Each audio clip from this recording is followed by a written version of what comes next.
Hello, ladies and gentlemen, and clients, and welcome to the APIS podcast series, What's the Buzz, where we keep you informed and up to date on the latest buzzworthy trends that are happening in our industry. Today's podcast is very important. It is all about security, how to be secure in the face of modern threats. And we have a very special and accomplished guest that I'm sure most of you have worked with extensively in the past. My good friend and our support and systems director and resident security expert, Sharon Ellsbury. Sharon, welcome to the podcast. Hi, Danny. Thanks for having me. It's a pleasure. You've all worked with Sharon, through myriad support issues. If you've ever been hacked, she's the one that's gotten you back on track and gotten your website up to speed. She's studied security and threats extensively over the last several years, and has really been our go-to when it comes to what are the best methods to mitigate the risks coming in to our websites, and obviously how to repair, backtrack, and relaunch if there is an attack. So I'm going to be asking you a bunch of questions. Is that good with you, Sharon? What I'm here for. Okay, great. So I guess I'll start with kind of just hitting the meat right away is what are the most prevalent website security threats in our current landscape, as of right now? Right. Well, everybody's talking about AI and the buzz around what AI can do for us. But now we're seeing what AI can do against us. And one of the things that it's able to do is it's able to hack a website faster than ever before. So we're seeing an increase in spam registrations, an increase in actual bad players actually getting through and getting access into the websites. Once they're inside, then that changes the game and there's a whole other level of concern. The first thing we want to do is prevent them from gaining access. So this is on top of threats that we've known for years, like denial of service attacks and phishing scams and things like that, or are you saying that the AI is making it easier for the attackers to perform already known attacks? Is that exactly? That's the same things we've seen. There's not a new type of attack per se, but the technology is making those types of attacks faster, stronger, easier for the hackers, for the bad players to get into the sites. So we're which still means that there'll just be more hackers because more people can do it, right? Well, you can write one script that goes after however many sites, and where previously it may have taken X amount of attempts before they were able to crack an encrypted password or, to guess a standard password. Now it's just running through that so much easier, and it's able to go out and scour things on the website. So, everybody has social media. Most everybody has social media. It can gather your email, gather your personal data, take that information, and then it's taking a personal approach at guessing your password now because it has this information. Wow. Yeah, I hadn't actually considered that. We use AI here at APIS. We use it. We have a note-taking app when we're in meetings so that we can, that records the meeting and prints it out for us. We use it to help with, certain writing and marketing things to get ideas or to come up with faster outlines. But of course, hackers are going to be using it too because it simplifies their process just as it does so many others. Well, that actually answers my second question, which was, what are the how has the threat landscape evolved in recent years? So the real evolution is more of a revolution, and it's AI, right? So then what are the most common entry points for hackers that are targeting maybe our clients' websites or any website? Yeah, the biggest way in is a weak password. You've got people registered on your website. They're not updating their passwords. The password's been included in another breach, right? So just like we have databases of passwords that have been breached, the bad actors have databases of passwords they should try.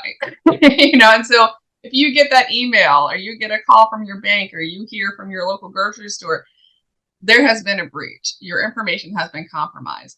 Update your password. update your password, because if you've Are used you listening, clients and anybody else?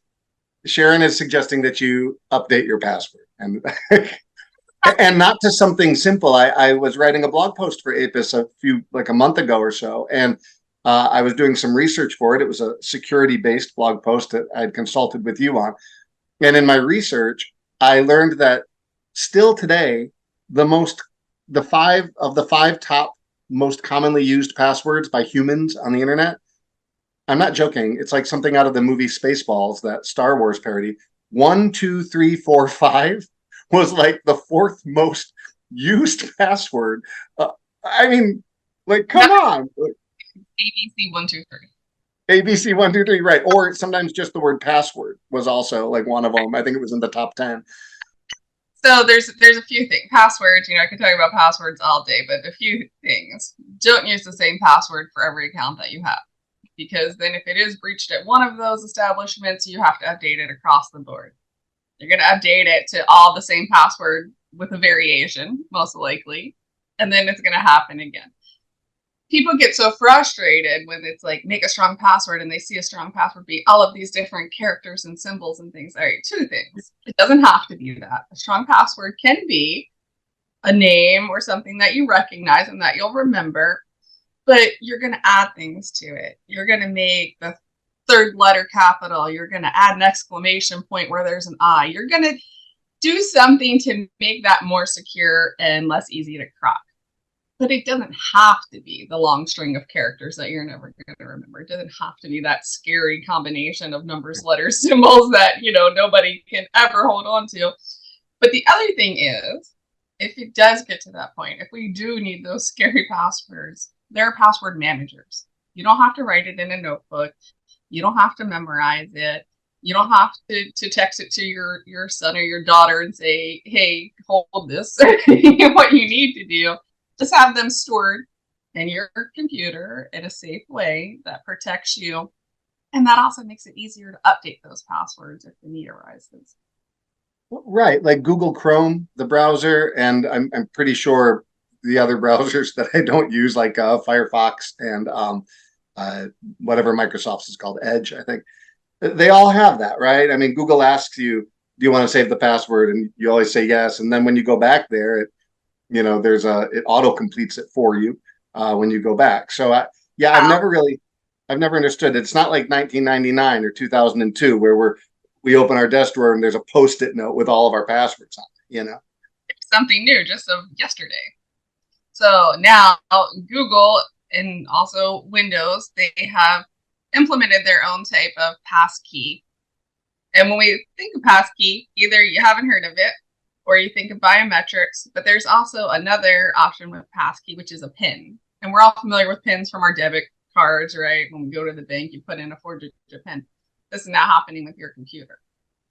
So not only have you saved your passwords on your computer, but then when your computer's on and it's time to put that password in, it's not going to ask you to remember the password. It's going to ask you for the PIN. So then you're going to enter your PIN. It's going to fill in that password for you, which no one around you can see. If someone else gets access to your computer, they're not going to know your PIN, hopefully. So it's another level that's being added even to your work devices, your personal devices. And that you can remember, right? You can remember your 4. You don't need to remember those passwords.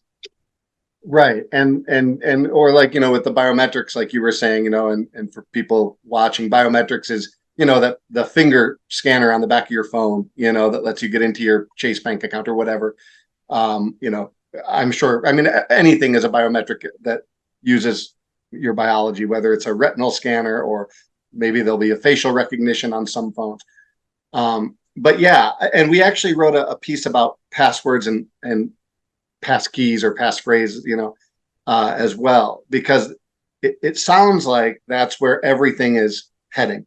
I know that you and I were talking with our chief technology officer, Justin Horner, the other day, and we were talking about how Microsoft is beginning to roll it out, Google is rolling it out, and it's going to require kind of a massive adoption by all of us as users of digital devices and people who need passwords. But that day is that day is coming. The long dark night of easy hacking of passwords is about to come to an end, and the bright new dawn of passkeys is, finally rolling over the horizon. It sounds like, right? It'll at least, get us over this current hurdle, and then we'll see what the next thing is. And that's the technology. It's going to keep evolving, but we're going to keep meeting the challenge and heading it off before there's a problem. Right. And I mean, what it doesn't eliminate is probably one of the more common hacks or attacks. And I wanted to ask you, what it's social engineering? What is it? If you could define it for our audience, and what role does social engineering play in website attacks? And how can our clients guard, or any organization for that matter, guard against a social engineering hack? Well, you want to make sure that everyone on your team, your internal people, understand and are prepared. So one type of social attack is a phishing email. Most of us have heard of this. Okay, so the phishing attempts, they're going to come at you as if either they know you, there's some reason you should be interested in what they have to say. Maybe you have an account, they're coming at you like it's an email from your bank, it's an email from your utility service provider, your coworker, and they're going to say, hi, so-and-so. They're going to call you by name. They're going to say, oh, we have this thing, we need you to click this link, or there was an issue with your account, we need you to log in, click here, go enter your information. And what that is they're gathering data. Most of the time they're gathering data. They want to get your social security number, your bank account number, even just your name and telephone number, right? Anything they can get from you gives them an edge. The other type is you're going to click that link. The next thing you know, your computer is infected. Right. You might not even know that your computer is infected. You don't see anything happen. You click that link, maybe it goes to a blank page, maybe it goes to the actual website. But in the meanwhile, in the background, your computer has been affected. It is infected. These things are gathering information. They're looking through your files. They're corrupting files. And what people don't realize, if you have malware on your computer, you log into your website, you can transfer that malware to your website. Right. So, and so many people working remotely, working from home, using their personal computer to log into their website to work. They don't even realize the kind of security concerns that they're facing. Right. I mean, and this has been around forever. I remember back when, people actually used their landline home phones. I got a phone call once from somebody, saying that my cousin had been in an accident and was in the hospital. And, I could tell by the person's voice that I didn't know them and that they probably didn't know my cousin. And so I played along for a minute just because it was funny. But then I was like, you're a scammer, and I hung up. But now they do it with email. And I think one thing that people might not realize is that it cannot just look like your coworker is sending you an email, or your boss for that matter. They've hacked your coworker's email, and they are actually using that email to send it. So it is like you would not be able to, in every case, in a social engineering or a phishing scam, be able to detect that it's a scam unless you ask questions, right? Even if, and don't ask questions. Right. Don't, not via that right. email. Not ask questions of the fishy email, but yeah, of your actual phone. Slack or Hangout, whatever you use to communicate, some other method, verify by those means. And this makes me think of, lots of times people get these emails and they'll get upset about them. Obviously, this is someone trying to expose a vulnerability and take advantage of you. Of course, this makes you upset. Do not reply to them. They want you to reply. If you reply, they know they've hit a real person and they're going to keep trying. So the best thing you can do, get rid of that. Don't reply. Mark it as spam. If you have a quarantine filter, add that sender. And you want to closely inspect, because as Danny said, they can hack an account of a coworker. They can send it, but most of the times they haven't actually hacked that account. They're masking the email to look like it's coming from that person. So actually take a look at who it's really coming from. Right. And any links, if you hover over a link without clicking on it, it'll show you where that link goes. And it always looks like absolute nonsense when it's coming from a spam artist. And, so that's another thing too. I know we've talked a little internally about, putting together some training for clients and organizations to help them, and help further train their staff on what to look for, what to avoid, what never to do, what questions to ask. Do you think? I mean, that's got to be the most effective strategy when you're dealing with a company wide situation, right? Yes, I think there's a couple of things. One is your overall company team, right? And so there are phishing exercises. And this is something that we hope to offer in the future as well, because we realize how important it is. But there are exercises where first your team is trained, right? They go through some of these little videos, little sketches, and see what it looks like, what a phishing attempt looks like. Then a few weeks later, you send out the phishing attempt, and then Without letting them know. right, without letting them know, and then you get back and report, so you can say, okay, who clicked the link? You are the weakest link. Right. Yeah.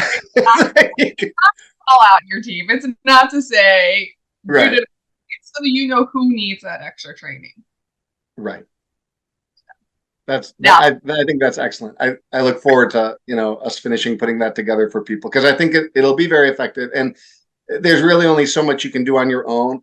You need to actually test it in a real world way like that to see where is everybody at. You have a fire drill, some people panic. The people who are paying attention get in an orderly fashion and file out the door. You kind of have to actually practice these things to learn them.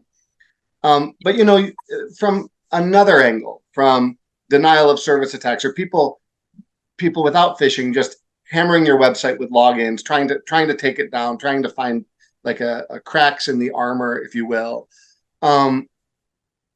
What are some of the strategies and technologies that you recommend? I'm going to combine a few questions. What are some of the strategies and technologies that you recommend for securing websites against that? And what is the significance of performing pretty regular security audits and penetration testing for those websites? There's a couple of things, and I'm going to take it back to the fundamentals for a moment. One thing people really need to understand: the majority of our clients are using WordPress websites.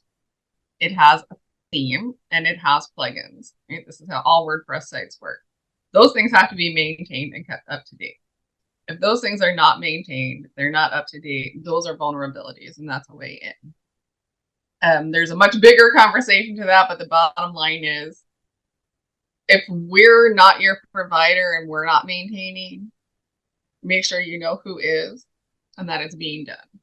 And it should be done on a regular basis. So we update all of our sites every weekend.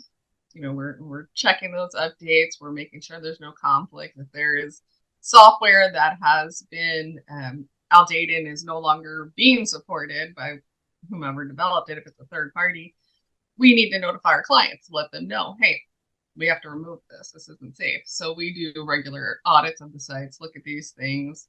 We're in contact with our clients. We like to make sure that they're safe and protected. Now, that used to be enough. Right. Right. And then it was, we're getting spam contact form submissions. We're getting these things. And it was like, all right, we got to a point last year or 2 years ago where we're like, let's get rid of these public facing contact forms. Too easy for a bot to come, inject a script, do something that's going to harm your site, your business. Yeah. Well, and there was no mitigation available. Google created the CAPTCHA, which everybody hated, where you have to, choose pictures of a crosswalk in order to move forward and then it, became just, I am not a robot. But even Google kind of threw up their hands after so many attempts. It was just like, yeah, we can't prevent it. It's sort of nothing really works for public facing forums anymore. Yeah, I can recognize what's a crosswalk, right? Right. It's gonna stop a math problem. There is some instances in which I still use the ARI CAPTCHA, but I use it in conjunction with other things. Right. So at one point that was enough. Then it was, let's remove these public facing forms. Now what you really see is the spam registrations.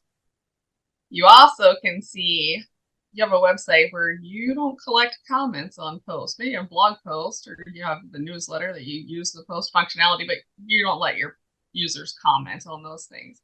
And we recommend you do not let your users comment on those things, because that's a good place to inject a script that can harm you. But you will see in a site that has outdated software or has a breach somewhere that there are comments coming through anyway. And you won't necessarily know where did these comments come from. We need to track that down, and we need to find out where they're getting in. But that's one sign. So if you see comments all of a sudden on your back end, or you're getting email saying that there was a comment made that you need to approve, contact us, because something needs to be adjusted. So back to this. We need to maintain the site. Everybody needs to have their plugins, themes, and WordPress core updated on a regular basis. We need to remove public facing forms if possible. Right? Sometimes it's not, but for the most part. So then once your site has been identified by these bots, they're not going to stop. They're going to keep beating on your door until they get in. This is where we had to come out with an enhanced security package. And so the enhanced security package recognizes, okay, this person says that their username is Bob Jones, so-and-so, but this IP address doesn't match where Bob Jones usually logs in from. So we're going to block this person out. Now, maybe Bob Jones is on vacation and he's going to call up somebody and he's like, hey, I can't get into the website. Okay, then we're going to go in and we're going to unlock that account and we're going to approve that IP and say, this is Bob Jones. It's okay. Right. There are growing pains with security. Yeah. You have to make your password stronger. We can set it on the back ends. We have, different options. Make it a strong password to begin with when you register. Have to update that password every 90 to 120 days, or whatever you deem appropriate. Making sure that if that password has been in a known breach, it's refused and they have to come up with another password. There's so many ways to protect your website, protect your people, protect that personal identification. But it is, I understand, I know clients don't want to deal with this. Clients don't want to deal with the security, possible lockouts, 2FA issues, the multi-factor authentication. But you really don't want to deal with a hacked website. No. You might have an agent or two that get locked out and are complaining if they have to use 2FA and for some reason it's getting filtered out. They're not getting the email. They have a headache. Imagine all of your agents are locked out of your site, or all of your agents have had their applications breached and they have to reach out to those clients. Oh, or worse. I mean, the hackers tend to, in addition to, fishing out that information, they like to leave unsavory images on a website. That seems to be their calling card.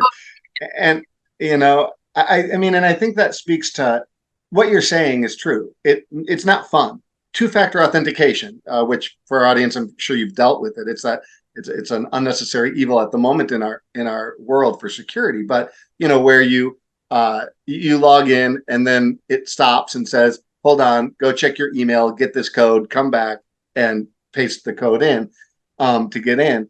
It is a pain, right? It's a necessary pain, but it's really about vigilance. I mean, one thing I think that when people think about convenience versus security, right? When you have a threat, just one threat, but it's big and maybe it exacts a lot of damage, like 9/11, right? After 9/11, this is actually a pretty good real world example, actually. 9/11 happened. It was awful. That was a terrible day for everybody. And we were very afraid because we didn't know if it would happen again. And we had to give up a lot of conveniences immediately after that, maybe too many, but a lot of freedoms after that.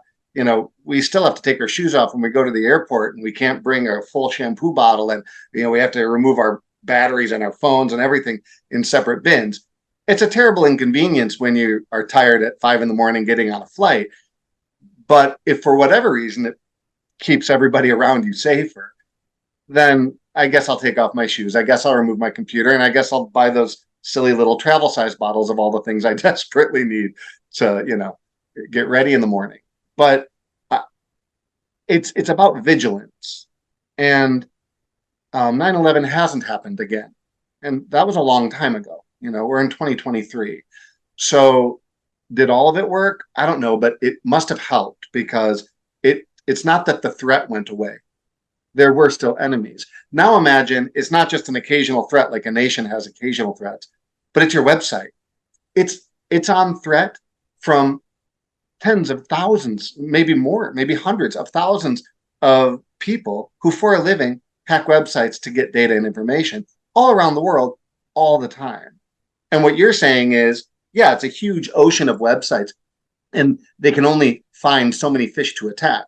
But once they find one, they're like, oh, good, we've got one. There's an in, and they will keep hitting that target until they find a way through, or until, if your security measures are good enough, they're exasperated and move on to easier hunting. Right? It's that vigilance that we're asking of our clients. Honestly, once we lock you down, most likely they're not going to stop then either because it's a bot and it's just going to keep trying. Right. But they're not going to get in. And you're going to see the reports and the evidence of that and be like, oh my goodness, within the last, half an hour, we had 29 attempts. And that's how APIS can help, right? How we can help through the enhanced security package. We try to secure, well, we do secure all of our sites that we build. There's a basic security built in to all the stuff we do, and we look at it. And as Sharon said, we upgrade, all the plugins and the themes. It's like I always think of it like painting the Golden Gate Bridge. They start on one end, they paint it all red. By the time they're done with the other end, it's like, been a year. They may as well start right again. They're always painting the Golden Gate Bridge, just as you and VJ and Sam and other members on our team are always managing these updates. But the enhanced security package, when we've implemented it, for many clients, it comes with one of the hosting packages now for new clients. Sharon showed it to me, and it's remarkable. You immediately see how many and what type of attacks have happened, and you'd be amazed. There'll be like 95 attempts in 3 hours. This stuff is just happening all the time. It's like radiation. It's like constantly being bombarding websites. And when you can see it, it makes that audit part of your job much easier, right? And the other thing is, so there are a lot of plugins and systems out there that you can put on your website that say, oh, this is going to protect your site. Will it? To a degree. This is why we don't use one plugin or one system. There are several different systems that we're implementing. And we're also taking a look at your site itself and seeing what your needs are, and then customizing that security protection to you, your agents, your clients, making sure it's covering how you do business. So it's not a one-size-fits-all solution. It's specific to you and your needs. And I think that that's very important.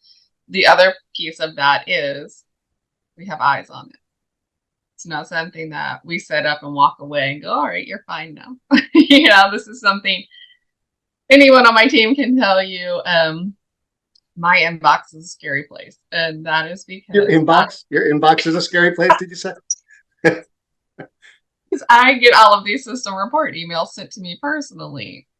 And I do that because I want to see, has a file out of place? Is something going on? What has changed? Who's been locked out of this site? How many inactive users are on this website? Is this something I should talk to the client about? They should clean this up. Because that's another part of keeping your site safe, is getting those users out of there that registered and then never logged in. Getting those out of there who, they registered 10 years ago. They're off doing something else now. That password has never been changed. That's a vulnerability. Get them out of there. Pages you're no longer using, clean them up, delete them. You don't know if there's something outdated in that page. Maybe at that time you had a public facing form. That's an in for those bots. So maintenance is important. Updates are important. Understanding what the threats are and how to prevent them, all of these things. Another scary topic, and we're going to talk more about this on another podcast, but the other threat that comes from actual people. When I was growing up, Danny, we would talk about these people who would throw themselves in front of a car or come up behind the car and slap the hood and act like, oh, they're in the street. You've hit them. This is a quick lawsuit. Insurance fraud, right? Right? You saw insurance fraud. Yeah, I'm from Chicago. People did that all the time in the neighborhood. Well, now they're doing this with websites because websites are supposed to now be accessible. And we're going to talk about that later. But there are bad actors out there who are going to websites specifically to see that they're not accessible and then coming up with a lawsuit and trying to extort money or sending threatening letters. And, this is another way in which people are trying to exploit your website and harm your business. So it's another hack. It's just a different type of hack. Yeah. Wow. Yeah. And we are going to be doing our next podcast is going to be all about accessibility. We're actually going to be meeting Sharon and I with the developers of an incredible piece of, I call it a piece of kit, a piece of software that helps maintain accessibility for disabled people, blind, deaf, etc., for your website, and sort of helps mitigate those legal risks associated with that. But you're right. It's any security is all encompassing. Any threat, any way that your website is exploitable or your organization is exploitable has to be protected. The irony to me is, and I think about this a lot when I think about security, we don't get that many hacked websites. APIS does a good job, but when it happens, because it's inevitable when you have hundreds of clients, Sharon and the team are amazing at, stopping it, seeing what it was, getting it back up and running. If they don't have the enhanced security package, throwing it on there so that we can address the issues. But what's so ironic to me is the vast majority, 80-90% of our clients, they're all in the life insurance and annuities business, or they're in the wealth protection, asset protection business, financial business. And their focus is helping agents and advisors protect the financial security and pretty much the viability of the consumer, of the end user, of the client like me. And yet when it comes to their websites, like I look at things like the enhanced security package and any of the security things that we just naturally do, and the monitoring, cleaning up your old pages, checking those user subscriber roles, seeing if that agent that signed up with your BGA 10 years ago has ever placed any business with you or ever logged back in. That is a form of life insurance for your website. And it's significantly more cost effective than it's cheaper than term policies, for crying out loud. So in many cases. So, and it really protects your whole company and all of the clients, all the advisors, everything in your downline. So yeah, I hope everybody watches this, and I hope everybody hears what you've said. I hope they all change their password, and they will. I just want to mention we talk about that, looking at these agents who've never done business, and it's funny because we'll hear from clients that want to know when someone has last logged in, if they're doing business, but they want to know from a standpoint of, we don't want this person utilizing our resources and our tools if they're not actually doing business with us. Right. Maybe you should know that. You have to know from a security standpoint, hey, this person is putting our company at risk. Right. You have to understand that all of these things come together. And yes, the agent that protects everyone else, or the broker that protects everyone else but isn't protecting themselves, is the doctor that gets sick while he's taking care of his patients. Right. You have to put yourself in your company. You have to understand that your website now is like having a brick and mortar establishment.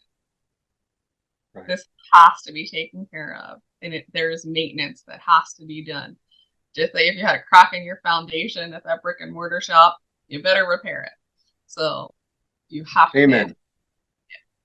Amen. Preach it. Yeah, I can't thank you enough for coming on today. I think that our clients are going to get a lot out of this, and I also want to encourage any of our clients and anybody watching who is curious about the security situation of their website, maybe you haven't even really given this much thought.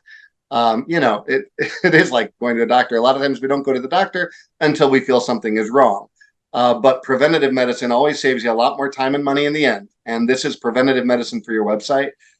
So reach out to APIS. You all know me, you all know Sharon.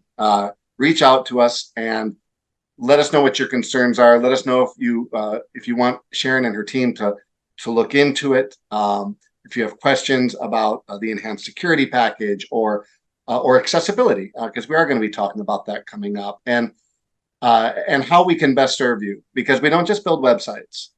We continue on and manage, maintain, we consult, we improve, and we enhance your entire digital sphere and the experience for your users. So help us help you. Reach out to us. Thank you again, Sharon Ellsbury, for being our guest this podcast. I can't thank you enough. It's a pleasure to call you friend. Danny, it's good to talk to you today, and I'm sure I'll talk to you soon. All right, excellent. Yeah, I'll talk to you later.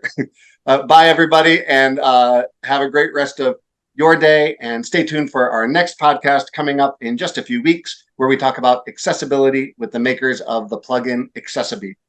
I'm Danny McKeever, your host, and I'm with Apis Productions. This was What's the Buzz. Take care.